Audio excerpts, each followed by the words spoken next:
Hi and welcome to TMG Movie Reviews. I'm Rick. I'm Andrew, and today we're going to be discussing The Breakfast Club from 1985, written and directed by John Hughes and starring among others Anthony Michael Hall, Ali Sheedy and Emilio Estevez.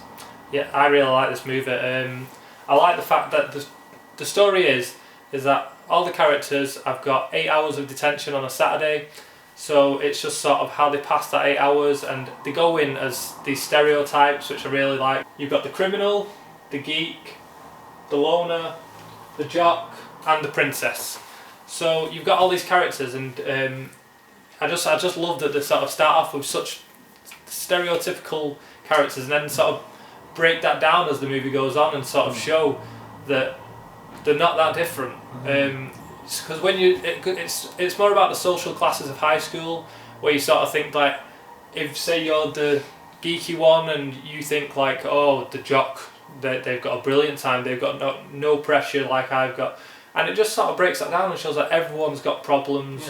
Yeah, I think of all John Hughes' films, and I'm a big John Hughes fan. I love Home Alone, I love The Breakfast Club, absolutely. I also love Ferris Bueller's Day Off. I think that's just a brilliant film. But for me, I know that people say he was entering his what they call mature period with a film called She's Having a Baby. But to me, this is his most mature film because it's every stereotype, and that's written in such a great way that every stereotype gradually, breaks away, and you do start to see what's underneath the person. Like Rick says, you see the insecurities of the jock, the hero, are just as bad as the geek who sellotapes. Does he sellotape someone's butt cheeks together? That's the jock. The jock does that to one of his friends. He does that, and that's why he gets the detention. And I love that, and what I like is the way they did it. Apparently they rehearsed it like a play, so they kept them in this location, they got them to improvise their dialogue, and you can imagine at the time these guys were, it's hard to think of it now, but 30 years ago these were some of the biggest movie stars in the world, and you have to think, how much of what they're saying comes from their own insecurities about being a movie star, having to conform to this, being this hero, and it's really quite fascinating. It's a great sort of, it's a film as well that I think it could take place anywhere. It doesn't have to just be 1985. It could have been 1995. It could be 2015. It could be 2035, and you'll still have those stereotypes, and you'll still have kids with those same problems. Yeah, and that's what I really like about it, is because they're just trapped in this one room all day. So I mean, obviously they do leave it. I don't think they ever leave the school grounds. No, they can't get out of school until the end of the day. No, but I mean, I don't think we ever see any footage of them in any other part apart from the school grounds. I think the whole film takes place on that school ground. Yeah, it does. So I mean, the majority of it is just in the detention room. I just really like that it's sort of open to interpretation as well. Like, you've got the ending where you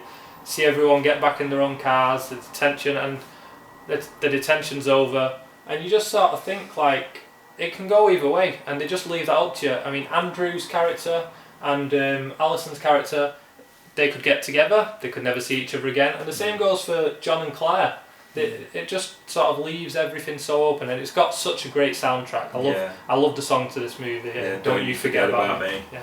I do. My personal theory is that, conforming to the rules of high school, come Monday morning they'll probably never speak again. I like to think that maybe a bond will be there, but I don't think they would ever really speak again. Andrew will go back off with the jocks, John will go back off in his direction, and they'll probably it'll be a pleasant memory, but one that I think the laws of high school being as they are, that you don't leave your own social group. But you never know, maybe they go out of school and they will be friends, but maybe I'm cynical, but I don't think it would happen. But while we're on the subject of the great performances, and this performance is a top-notch for a teen movie, they're probably the best out of any John Hughes film, far better than 16 Candles, far better than Pretty in Pink, even better than Broderick in Ferris Bueller.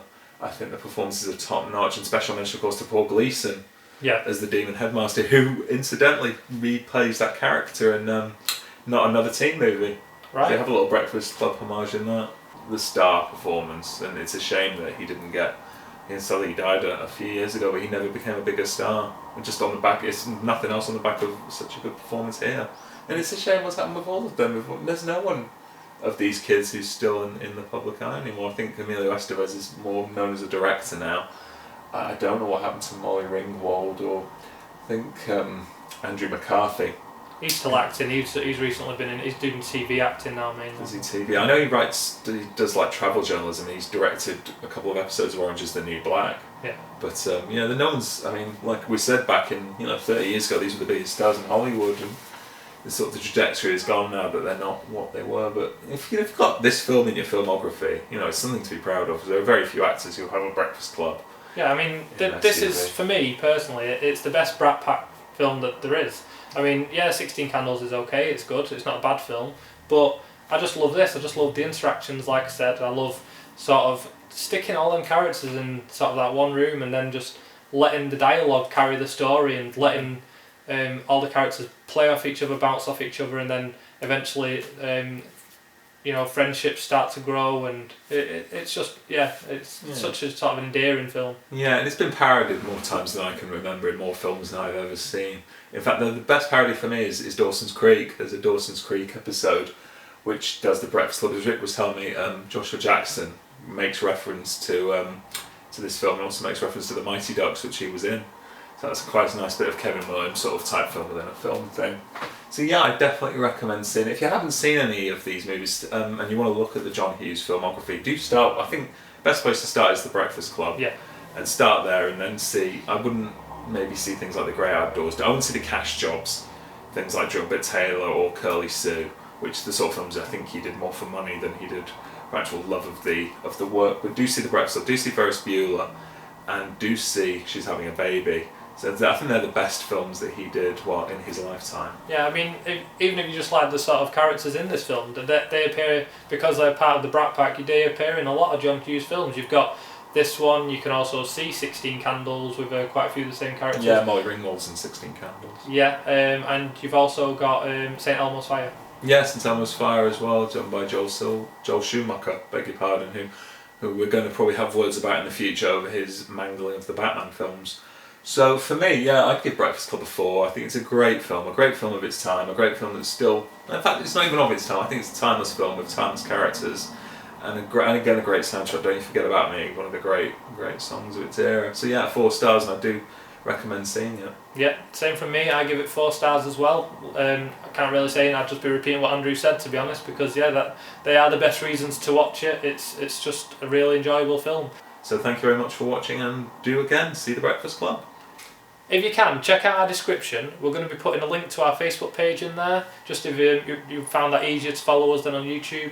We're going to be updating all our videos and putting them on there as well. Yeah, and also if you check out IMDb, there I will always put a link to our reviews. And there's also threads there with other viewers, so you can carry on the conversation. But do leave comments. Please do tell us what you think. If you don't like Breakfast Club, tell us why you don't like it. If you do like it, then tell us. Yeah, we'd be really interested to hear what our viewers think. So thank you very much. Yeah, definitely. Thanks a lot for watching. Bye now.